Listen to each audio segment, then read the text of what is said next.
Sini bekhaw tama-tama Saideman, Jolima, Maislema, Naiman Yangma, Khamrema, Bukharna Musuma, Bunina Sakni Klainana Musuma, Akoro, Abotirakno, Kibia Sak, Jesukana Suridi, Sandi, Kabui Hopung, Sapung, Sandi, Mangla.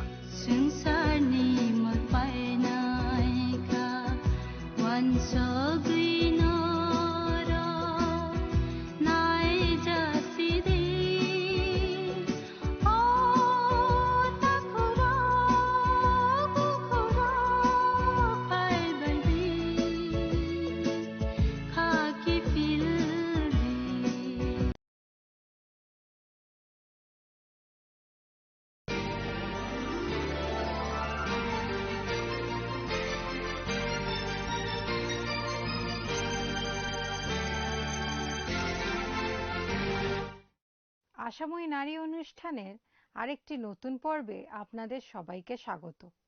আমরা খুবই আনন্দিত যে আপনারা এই অনুষ্ঠানে যোগ দিতে পেরেছেন।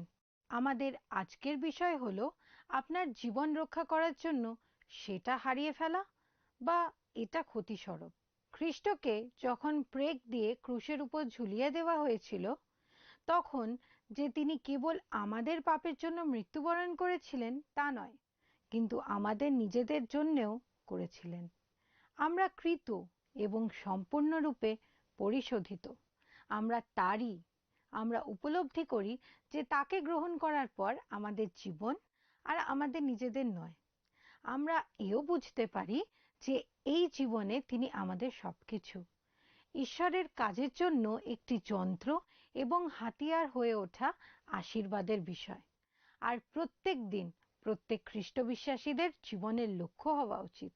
এই জগতের প্রবণতা হচ্ছে আমাদের দৈনন্দিন জীবনে আমি বিষয়ের উপরে লক্ষ্য স্থির করা, আর এই বিষয়ে যিশু না বলেন। আপনি যে অসুবিধার সাথে লড়াই করছেন এটি সে সম্পর্কে নয়, আপনি যে কষ্ট পাচ্ছেন এটি সেই বিষয় নয়, কিন্তু এটি হলো প্রভুর বিষয় আর তার শক্তির মাধ্যমে তাকে বিশ্বাস করা। লূক তার 9 অধ্যায় 23 ও 24 পদে বলা হয়েছে, তাকে যারা অনুসরণ করেন তাদের নিজেদের অস্বীকার করার আবশ্যকতার বিষয় যিশু ব্যাখ্যা করেছেন।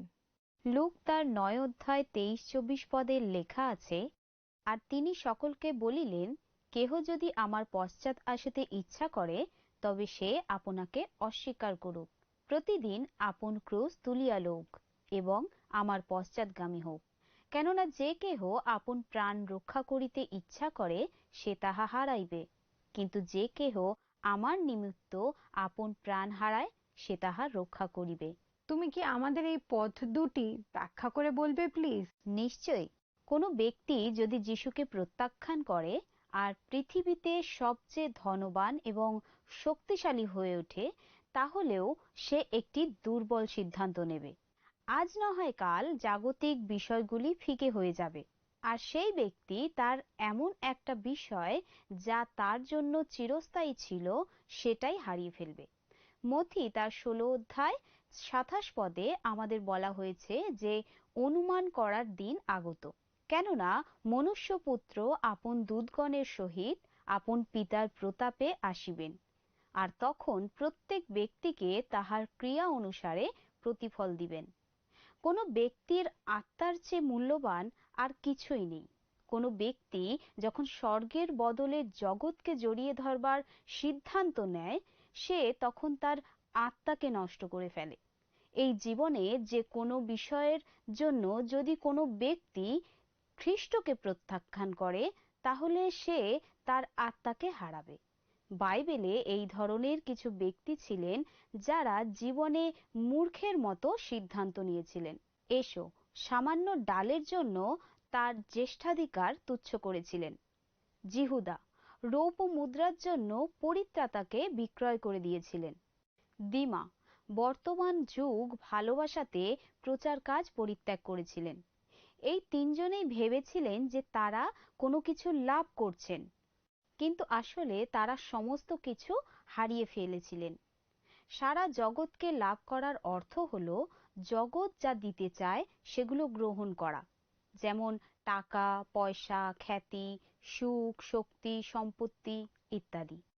একজনের আত্মাকে হারিয়ে ফেলার অর্থ হলো খ্রিস্টের সাথে সঠিক সম্পর্ক ছাড়াই মৃত্যুবরণ করা এবং অগ্নিরোধে অনন্তকালের জন্য যন্ত্রণা ভোগ করা। এই বিষয়টি আমাদের 5 জন ব্যক্তির একটি সত্য কাহিনীর কথা মনে করিয়ে দেয়, যারা জাগতিক গৌরব বেছে না নিয়ে অনন্তকালীন সম্পদ বেছে নিয়েছিলেন। আসুন আমরা এই বিষয়ে শুনি। দক্ষিণ আমেরিকার জঙ্গলে সেখানকার আদিবাসীরা জিম আর অন্য 4 জনকে বর্শা দিয়ে হত্যা করেছিল। তাদের হত্যাকারীরা ছিল সেই উপজাতি গোষ্ঠীর অন্তর্ভুক্ত, যাদের জন্য তারা টানা 6 বছর প্রার্থনা করেছিলেন। এই 5 প্রচারক তাদের সবকিছু দিয়েছিলেন, সেই মানুষদের রক্ষা করতে তাদের জীবন সমর্পণ করেছিলেন। তাদের মৃত্যুর পর এলিয়েটের দিনপঞ্জিকাতে এই বিখ্যাত কথাগুলি পাওয়া গিয়েছিল। সে এমন বোকা নয় যে যা হারাতে পারে না তা পাওয়ার জন্য সে যা ধরে রাখতে পারে না তা দেয়। পরবর্তীকালে ইকুয়েডরের আওকা ইন্ডিয়ান উপজাতি প্রচারকদের লাগাতার প্রচেষ্টার ফলে যীশুখ্রিস্টে পরিত্রাণ লাভ করেছিল। জিমের স্ত্রী Elizabeth the life and testimony of Jim Elliot শিরোনামে তার বইতে লিখেছিলেন, তার মৃত্যুর সময় জগৎ যা মূল্যবান মনে করে, জিম এমন খুব কম মূল্যবান জিনিসই রেখে গিয়েছিলেন।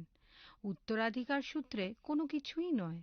জিম আমার জন্য স্মৃতিতে আর আমাদের সবার জন্য তার এই পত্র ও ডায়েরি রেখে গিয়েছিলেন, একজন মানুষের সাক্ষ্য যিনি ঈশ্বরের ইচ্ছা ছাড়া কিছুই অন্বেষণ করেননি।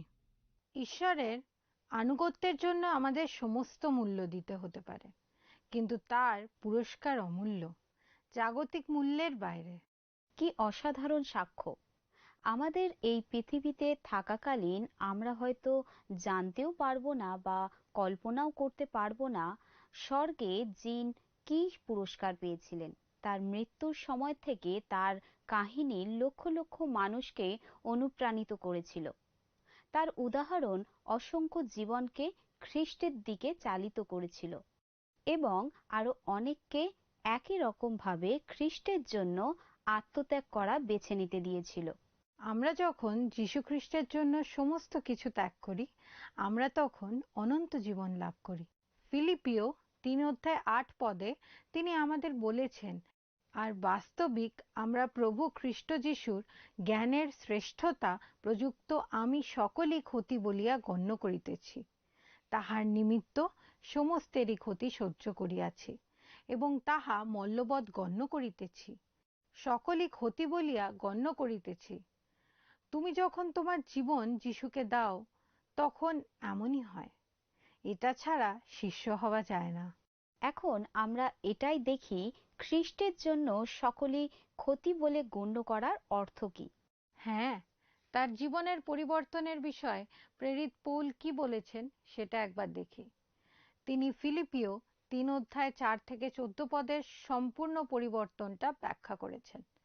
এই তথ্যগুলো বিবেচনা করুন। শৌল মাংসের উপরে আস্থা রাখলেন।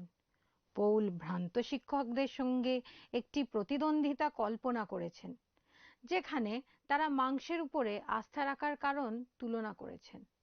পৌল বলেছেন তিনি জিতবেন। এবার আমরা জীবনকে একটি হিসাবের খাতার মতন কল্পনা করি, যার দুটি ভাগ আছে, লাভ আর লোকসান। পৌল লাভের উপর প্রথম লক্ষ্য স্থির করেছেন। চূড়ান্ত বিচারে যে সমস্ত বিষয় তাকে আত্মবিশ্বাস যোগাবে। পৌলের অহংকার দুটো বিষয়ের উপর আধারিত। প্রথম, তার বড় হয়ে ওঠা, যা আমরা পাবো ফিলিপিও তার 3:5 আর দ্বিতীয়, তার কর্মক্ষমতা, যা আমরা পাবো ফিলিপিও 3:5-6 পৌল 4টি বিষয়ের কথা উল্লেখ করেছেন যা তিনি জন্মসূত্রে লাভ করেছিলেন। প্রথমটি, লেবীয় পুস্তক 12:3 যেমন বলা আছে ঠিক সেইভাবে তিনি অষ্টম দিনে ত্বকচ্ছেদপ্রাপ্ত হয়েছিলেন। দ্বিতীয়টি, তিনি ঈশ্বরের প্রজাদের অন্তর্ভুক্ত ছিলেন, তিনি ইসরায়েল জাতীয় ছিলেন। তৃতীয়টি, তিনি বিশেষভাবে বিন্যামিন বংশের লোক ছিলেন, হয়তো সেই কারণেই তার নামকরণ শৌল রাজার নামে হয়েছিল। চতুর্থটি, তিনি নিজেকে ইব্রি কুলজাত ইব্রিয় হিসাবে অন্য জিহুদীদের কাছ থেকে স্বতন্ত্র করে রাখতে চেয়েছিলেন। এটি সম্ভবত ভাষা এবং সংস্কৃতিতে আবদ্ধ ইব্রিয়দের সঙ্গে প্রবাসী ইব্রিয় যারা হিব্রু ভাষা এবং সংস্কৃতির বিভিন্ন দিকগুলির সাথে যোগাযোগ হারিয়েছে তাদের মধ্যে পার্থক্য বোঝায়। মাংসের প্রতি তার প্রাথমিক জীবনের আস্থা বর্ণনা করার ক্ষেত্রে পৌলের দ্বিতীয় ভাগ হলো 3টি বিষয়ের একটি তালিকা, যা তিনি জন্মসূত্রে নয় কিন্তু তার ব্যক্তিগত জীবনে অর্জন করেছিলেন। প্রথম, পৌল স্বেচ্ছায় কঠোরতম ধর্মীয় সম্প্রদায়ে যোগদান করেছিলেন, যেটা ছিল ফরিসি সম্প্রদায়। তারা কেবল মন্দিরে আরাধনার বিষয় নয়, কিন্তু জীবনের প্রতিটি ক্ষেত্রে অত্যন্ত কঠোর পবিত্র রীতিনীতি এবং নিয়ম অনুসরণ করতেন। দ্বিতীয়, পৌল মণ্ডলীর একজন প্রবল উদ্দীপনাপূর্ণ তাড়নাকারী ছিলেন। এই উদ্দীপনা ছিল তার আস্থার একটি অংশ, যা তাকে ঈশ্বরের কাছে প্রশংসিত করেছিল। একটু বাধা দিচ্ছি, আমরা গণনা পুস্তক 25 অধ্যায় 7, 8, 11 ও 13 পদে দেখি যে একজন বিশ্বাসঘাতক ইসরায়েলীয়কে হত্যা করার উদ্যমের জন্য পিনহস প্রশংসিত হয়েছিলেন। পৌল এমনই বিশ্বাসঘাতক ইসরায়েলীয়দের তাড়না করার জন্য একইভাবে প্রশংসা পাওয়ার আশা করেছিলেন। যোহন তার 16 অধ্যায় 2-3 পদে যিশু তার শিষ্যদের সতর্ক করে বলেছেন যে এমন সময় আসছে যখন যিহুদিরা তাদের হত্যা করবে, এই ভেবে যে সেটা করে তারা ঈশ্বরের উদ্দেশ্যে উপাসনা বলি উৎসর্গ করছে। তারা এমন কাজ করবে কারণ তারা না পিতাকে না যীশু খ্রিস্টকে জানে। আমরা এখন পৌলের মাংসের উপরে আস্থা রাখার তৃতীয় বিষয়ে এসেছি, যা হলো যে পৌল বিশ্বাস করতেন যে তিনি ব্যবস্থার ন্যায়সঙ্গত প্রয়োজনীয়তার পরিপ্রেক্ষিতে একটি অনুকরণীয় জীবনযাপন করতেন। এখন পৌলের জীবন পরিবর্তন হয়ে গেছে, আর আমরা তার বক্তব্য যা আমরা আগে আলোচনা করেছি। আচ্ছা, বস্তুত আমরা প্রতিটি বিষয় কিভাবে ক্ষতি বলে গণ্য করতে পারি? প্রত্যেকটি বিষয় ক্ষতি বলে গণ্য করার অর্থ হলো আমাদের যদি যিশু এবং অন্য সমস্ত কিছুর মধ্যে বেছে নিতে হয়, তো আমাদের খ্রিস্টকেই বেছে নেব। মূল্যের বিষয় খ্রিস্ট বিশ্বাসীদের একটি পরিবর্তন আসা উচিত। তার বিশ্বাসীদের জন্য খ্রিস্ট স্বয়ং হচ্ছেন বহুমূল্য। খ্রিস্টে বিশ্বাসী হবার কারণে মূল্য নির্ধারণের একটা পরিবর্তন আনা প্রয়োজন, যেখানে খ্রিস্টকে সবের উপরে স্থান দিতে হবে, কারণ তিনি আমাদের সবার জন্য বহুমূল্য। আমাদের পরিত্রাণের আগে আমরা বিশেষ কয়েকটি বিষয়কে মূল্যবান বিবেচনা করেছিলাম, কিন্তু আমরা মন ফিরাবার আর প্রভুকে বিশ্বাস করার পর আমাদের মূল্যের ধারণা পরিবর্তন হয়ে গেছে। আমরা আগে যা মূল্যবান বলে মনে করতাম সেটা এখন আর মনে করি না, আর আগে যে বিষয় এবং যে মানুষদের সঙ্গে সময় নষ্ট করতাম এখন সেটা আর করি না। আমরা প্রভুকে বহুমূল্য মনে করি কারণ ঈশ্বর তাকে বহুমূল্য মনে করেন, আর তিনি হচ্ছেন সেই অভিষিক্ত ব্যক্তি, আদি অন্ত জীবন, আমাদের যোগানদাতা, আমাদের সমস্ত কিছু। সত্যি। এবার আমরা দ্বিতীয় বিষয়ে আসি। সমস্ত ক্ষতি বলে গণ্য করার অর্থ হলো যে আমরা আমাদের সমস্ত বিষয়ের মোকাবিলা এমনভাবে করব যাতে আমরা খ্রিস্টের আরো নিকটবর্তী হতে পারি। এই কাজ করে আমরা যেভাবে খ্রিস্টের সাথে সম্পর্কিত হই তাতে তাকে আরো বেশি লাভ করি, তাকে আরো বেশি উপভোগ করি। আমরা খ্রিস্টের দ্বারা ধৈর্য ধারণ করে আমাদের পক্ষে সমস্ত ক্ষতি সহ্য করি। তৃতীয়, সমস্ত ক্ষতি বলে গণ্য করার অর্থ হলো যে আমরা জগতের বিষয়গুলির মোকাবিলা এমনভাবে করতে চাই যেন আমাদের কাছে সেগুলির কোনো মূল্য নেই, বরং খ্রিস্টই আমাদের কাছে মূল্যবান। তার মানে আমরা বিষয়গুলি খুব হালকাভাবে ধরব, উদারতার সাথে ভাগ করে নেব, আর খ্রিস্ট সম্পর্কিত বিষয়গুলিকে মূল্য দেব। প্রথম করিন্থীয় 7 অধ্যায় 30-31 পদে প্রেরিত পৌল প্রচলিত মতের বিরুদ্ধে মত জ্ঞাপন করে বলেছেন, এবং যাহারা রোদন করিতেছে তাহারা যেন রোদন করিতেছে না, যাহারা আনন্দ করিতেছে তাহারা যেন আনন্দ করিতেছে না, যাহারা ক্রয় করিতেছে তাহারা যেন কিছুই রাখে নাই, আর যাহারা সংসার ভোগ করিতেছে যেন পূর্ণ মাত্রায় করিতেছে না, যেহেতু এই সংসারের অভিনয় অতীত হইতেছে। চতুর্থ, সকলই ক্ষতি বলে গণ্য করার অর্থ হলো যে জগৎ যা আমাদের দিতে চায় যদি তার কিছুটা বা সম্পূর্ণ হারিয়ে ফেলি, আমরা কখনোই আমাদের আনন্দ বা আমাদের ধন সম্পদ অথবা আমাদের জীবন হারিয়ে ফেলব না, কারণ খ্রিস্ট হচ্ছেন আমাদের আনন্দ, আমাদের সম্পদ আর আমাদের জীবন। অর্থাৎ ছোট ক্ষতির বিষয়ে আমরা তর্ক বিতর্ক করব না, যা লেখা আছে ফিলিপিও তার 2 অধ্যায় 14 পদে।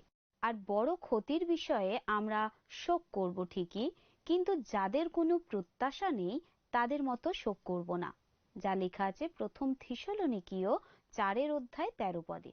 সুতরাং আমরা সকলেই ক্ষতি বলে গণ্য কিভাবে করব? আমাদের জীবনে যিশুকে যখন আমরা প্রথম স্থান দিই, আমাদের আত্মীয় স্বজনরা গুরুত্বের দিক দিয়ে গণ্য হয়ে যায়। যিশু আমাদের পরিবার ও আমাদের আত্মীয় স্বজনদের বিষয়ে অত্যন্ত কঠিন কথা বলেছেন। তিনি বলেছেন যে আমরা যদি তার চেয়ে আমাদের মা, বাবা, স্বামী, স্ত্রী, সন্তান অথবা আমাদের আত্মীয় স্বজনদের বেশি প্রেম করি, তাহলে আমরা তার যোগ্য নই। দেখো, বাইবেলে লেখা আছে, যে কেহ পিতা কি মাতাকে আমা হইতে অধিক ভালোবাসে, সে আমার যোগ্য নয়, এবং যে কেহ পুত্র কি কন্যাকে আমা হইতে অধিক ভালোবাসে, সে আমার যোগ্য নয়। আর যে কেহ আপন ক্রুশ তুলিয়া লইয়া আমার পশ্চাৎ না এসে, সে আমার যোগ্য নয়। এর মানে এই নয় যে আমরা যখন প্রভুতে বিশ্বাস করব তখন আমরা আমাদের পরিবারের সঙ্গে সমস্ত সম্পর্ক ছিন্ন করে ফেলব। এর মানে হচ্ছে আমাদের জন্য প্রভুই হচ্ছেন প্রথম এবং একমাত্র। আমরা যখন প্রভুর প্রতি বিশ্বাস জ্ঞাপন করব তখন আমাদের মূল্যের বিষয়ে ধারণা পরিবর্তন হয়ে যাবে। আমরা এক সময় আমাদের পরিবারকে বেশি গুরুত্ব ও বেশি মূল্য দিতাম, কিন্তু এখন আমরা প্রভুকে বেশি মূল্য দিই, এমনকি আমাদের পরিবারের চেয়েও বেশি। তখন আমাদের অতীতকে ত্যাগ করতে হয়। এই কথাগুলো বলা খুবই সহজ, কিন্তু আমরা এটা করব কিভাবে? দেখো, আমরা যেমন আমাদের ঘামে ভেজা জামা কাপড় ছেড়ে ফেলি, ঠিক সেইভাবে আমাদের পাপ আর ভ্রষ্টাচারে ভরা জীবন পরিত্যাগ করতে হবে। সেই অতীত জীবন আমাদের পরিত্যাগ করতে হবে। আমরা একবার ইফিসীয় তার 4 অধ্যায় 22 থেকে 24 পদ পাঠ করি। যেন তোমরা পূর্বকালীন আচরণ সম্বন্ধে সেই পুরাতন মনুষ্যকে ত্যাগ করো, যাহা প্রতারণার বিবিধ অভিলাষ মতে ভ্রষ্ট হইয়া পড়িতেছে, আর আপন আপন মনের ভাবে যেন ক্রমশ নবীনীকৃত হও, এবং সেই নতুন মনুষ্যকে পরিধান করো, যাহা সত্যের ধার্মিকতায় ও সাধুতায় ঈশ্বরের সাদৃশ্যে সৃষ্ট হইয়াছে। 23 পদে লেখা আছে, আপন আপন মনের ভাবে যেন ক্রমশ নবীনীকৃত হও। আমাদের মনকে সবসময় নবীনীকৃত করে তোলা আর গতকালকে অতীতেই রেখে দেওয়া দরকার। ধার্মিক স্বভাব গড়ে তুলতে সময় লাগে, আর আমরা যেন কোনো সময় আমাদের গড়ে ওঠা বন্ধ না করে দিই। যিশু কি আমাদের জীবনে প্রথম স্থানে আছেন? আমরা আমাদের সময়, আমাদের শক্তি, আমাদের সম্পদ কোথায় খরচ করছি? আমরা যদি প্রভুর নামে ডাকি আর তবু ক্রমাগত খ্রিস্টের সাথে যোগাযোগ না রেখে চলি, তাহলে আমাদের জীবনে তিনি কে? প্রতিদিন আমাদের ঈশ্বরকে লক্ষ্য করে চলতে হবে, আর তাকে আমাদের জীবনের কেন্দ্রবিন্দু করে তুলতে হবে। লুক যেমন বলেছেন সেই মতো ক্রুশ তুলে নেওয়া বলতে আমরা কি বুঝি? ভালো প্রশ্ন। আমরা পথটি একবার দেখি। লুক তার 9 অধ্যায় 23 পদে কি বলছে? আর তিনি সকলকে বলিলেন, কেহ যদি আমার পশ্চাৎ আসিতে ইচ্ছা করে, তবে সে আপনাকে অস্বীকার করুক, প্রতিদিন আপন ক্রুশ তুলিয়া লউক এবং আমার পশ্চাৎগামী হোক। যিশুর সময় ক্রুশ মোটেও প্রায়শ্চিত্তের প্রতীক ছিল না। সেটা ছিল যন্ত্রণা, কষ্ট আর মৃত্যুর প্রতীক। যারা খ্রিস্টকে গ্রহণ করেছেন তারা আবেগ আর বাসনা সহ তাদের মাংসকে আর বাসনা কেবল একজন ব্যক্তিকেই সম্মান করে। আমাদের ও পরিত্রাতা হরি, এরা বদলে যায়। আমরা যতক্ষণ মাংসে জীবনযাপন করি সেটা মৃত থাকে। আমরা যখন নিজেদের অন্তরে মৃত্যুবরণ করি তখন স্বার্থপর হওয়ার ইচ্ছা আমরা হারিয়ে ফেলি। বরং আমরা যখন তার সাথে সংযুক্ত থাকি তখন ঈশ্বরের সাথে সঙ্গতি রেখে আমাদের একটি পবিত্র আলোচ্য সূচি হয়। মথি তার 16 অধ্যায় 26 পদ বলে, বস্তুত মনুষ্য যদি সমুদয় জগৎ লাভ করিয়া আপন প্রাণ হারায়, তবে তাহার কি লাভ হইবে? কিংবা মনুষ্য আপন প্রাণের পরিবর্তে কি দিবে? হয় তুমি তোমার জাগতিক স্বার্থ বজায় রাখবে, নয় তোমার আত্মাকে রক্ষা করবে। এটাই হচ্ছে শাস্ত্রের এই অংশের আর এই পদের যিশুর বিবৃতির মূল কথা। মথি তার 16 অধ্যায় 24-25 পদ। দুটি প্রশ্নের মাধ্যমে যারা তার কথা শুনবেন তাদের জন্য কেবল দুটি বিকল্প রেখেছেন। যদি কেউ জগৎ যা দিতে চায় তার প্রত্যেকটা লাভ করে আর তার ফলে অনন্তকালের জন্য তার ঈশ্বরের সঙ্গে বিচ্ছেদ সৃষ্টি হয়, তাহলে তার চূড়ান্ত লাভ কি হতে পারে? আত্মার মূল্য কি? একজন মানুষের আত্মার সুরক্ষার পরিবর্তে সে কি দিতে পারে? এটাই হচ্ছে চূড়ান্ত প্রশ্ন। যিশু বুঝাতে চেয়েছেন যে যারা তাকে অনুসরণ করে তারা স্বেচ্ছায় সমস্ত রকমভাবে নিজেদের বলিদান করবেন। তারা স্বেচ্ছায় তাদের নিজেদের চাহিদা আর অগ্রাধিকার বিসর্জন দেয়। যিশু যেমন করেছিলেন তারা তেমনই নিজেদের ক্রুশ তুলে নেবে। অন্যভাবে বললে তারা তাদের ঘনিষ্ঠ সমস্ত বিষয়গুলি পরিত্যাগ করবে আর ঈশ্বরের ইচ্ছায় এবং উদ্দেশ্যে সম্পূর্ণভাবে নিজেদেরকে সমর্পণ করবে। এর জন্য তাদেরকে জীবনের সবকিছু মূল্য হিসাবে দিতে হবে। কিন্তু যা কিছু তারা ত্যাগ করবে তার সবই ক্ষণস্থায়ী এবং মূল্যহীন। এছাড়া এখন শয়তান মানুষের আত্মা কিনে নিতে চাইছে, আর অনেক মানুষই বিনামূল্যে তাদের আত্মাকে দিয়ে দিচ্ছে, কারণ তারা বিশ্বাসই করে না যে তাদের আত্মার কোনো মূল্য আছে।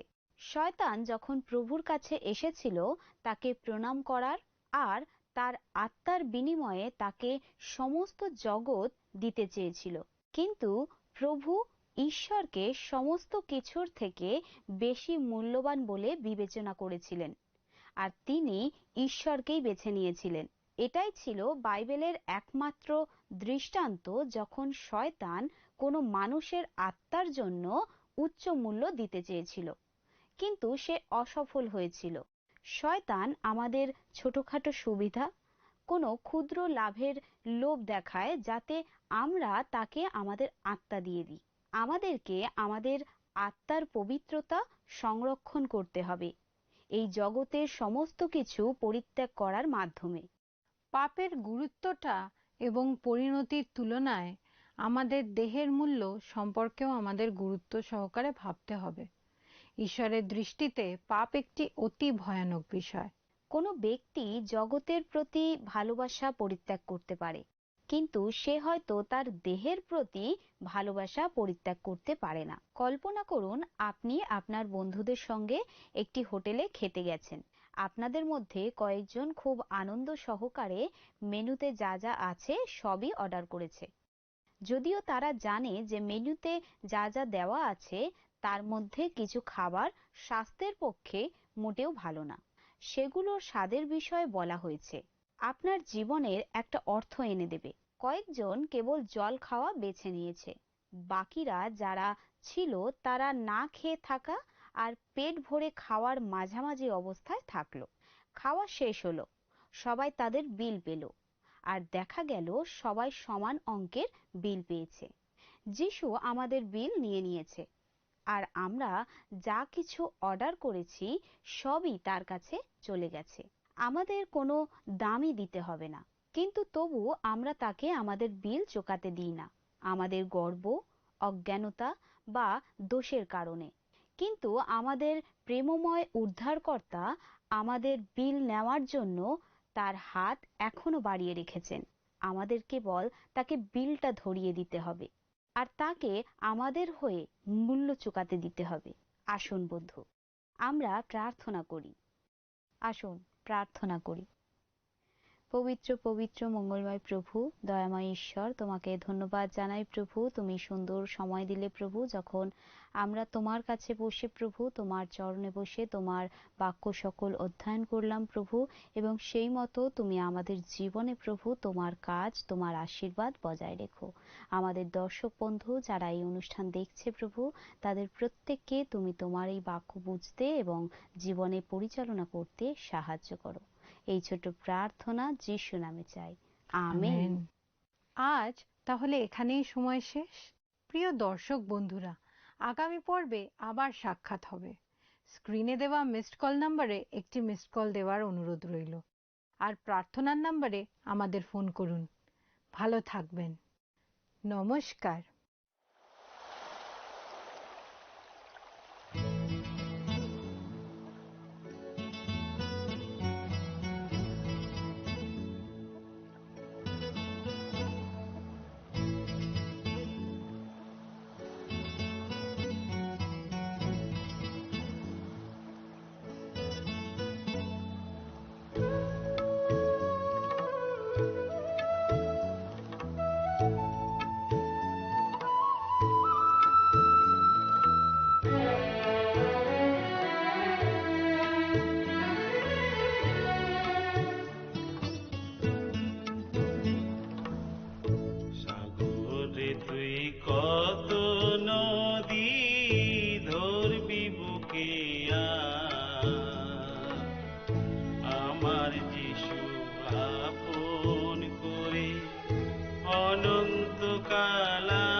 সাগর তোর জোয়ার ভাটায় কেমনে মানুষ জীবনে কাটায় ও সাগর তোর জোয়ার ভাটায় কেমনে মানুষ জীবনে কাটায় আমার যিশু অপার স্নেহে আমার যিশু অপার স্নেহে শান্ত পারাবার সাগরে তুই কত নদী ধরবি বুকে আর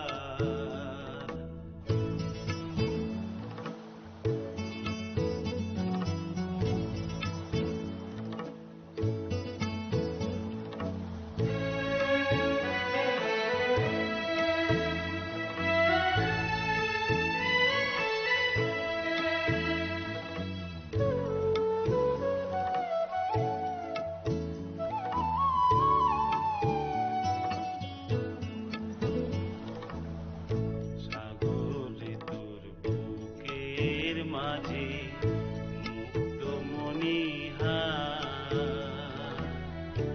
আমার যিশুর বুকের মাঝে প্রেমের অলংকার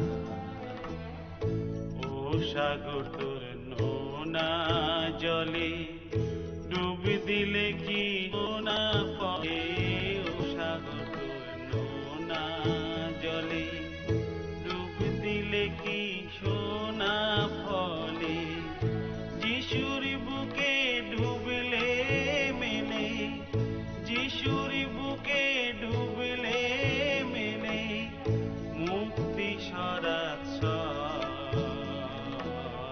সাগরে তুই কত নদী ধরবি বুকে আর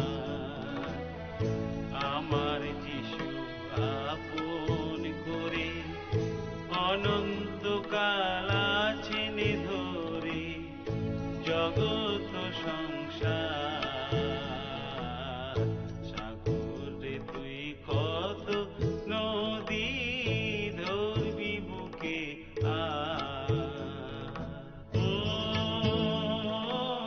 গত সপ্তাহের আমাদের বিজয়ী দর্শক বন্ধু হলেন কাজল হালদার, দক্ষিণ 24 পরগনা থেকে।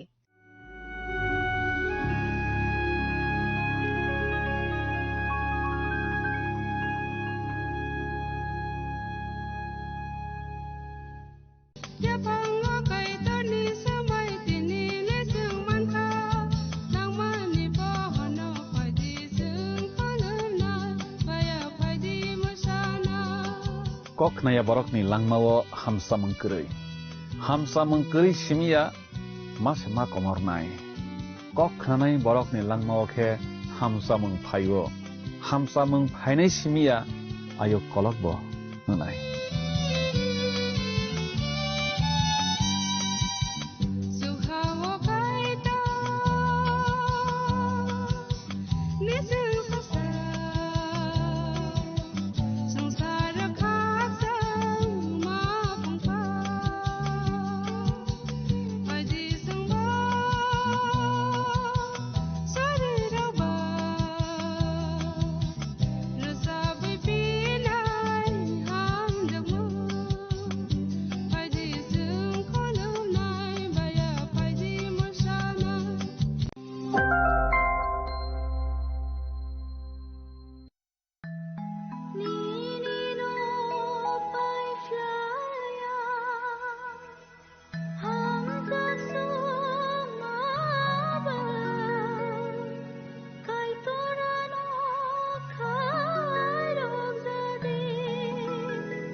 संसार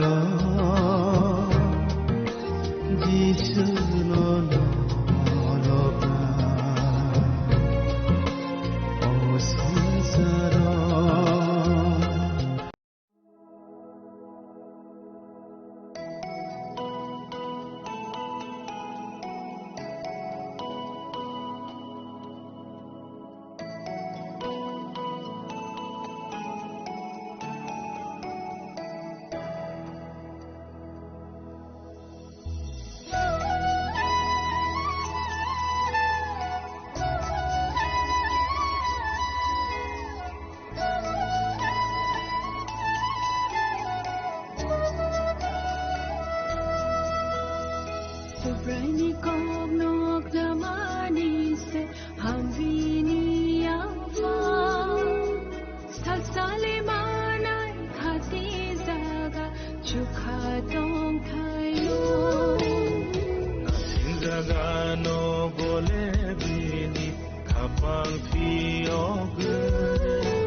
어저라 동산이 각기 빌려한테 문하고 그라이네 살사 어꼬물이 타나이 살사 어꾸마위 타나이 살사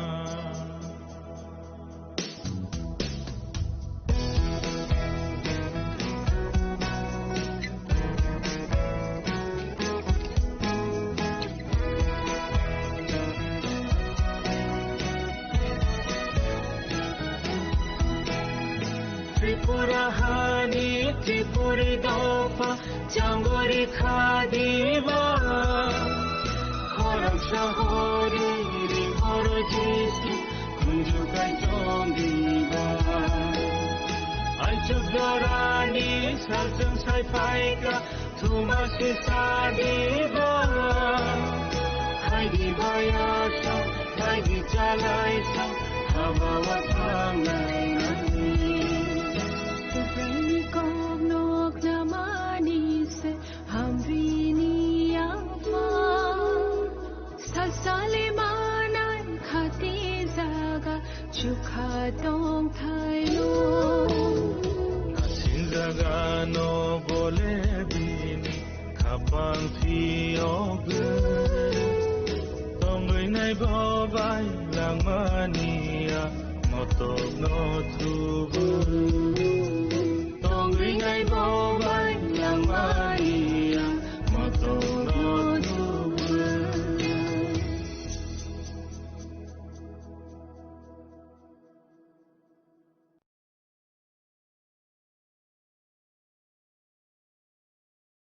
Aunty, aunty, mathagadi aunty.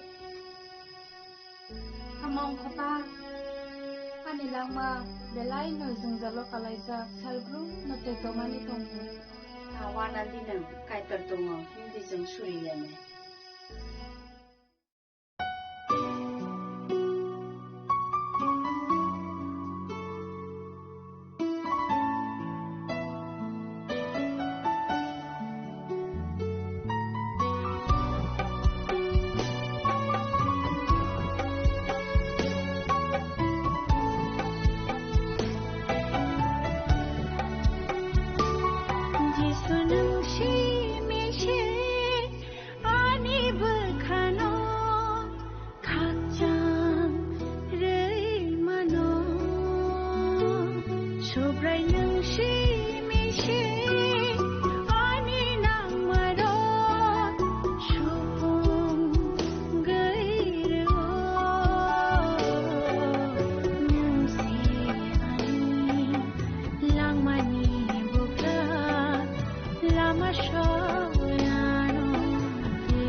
আশা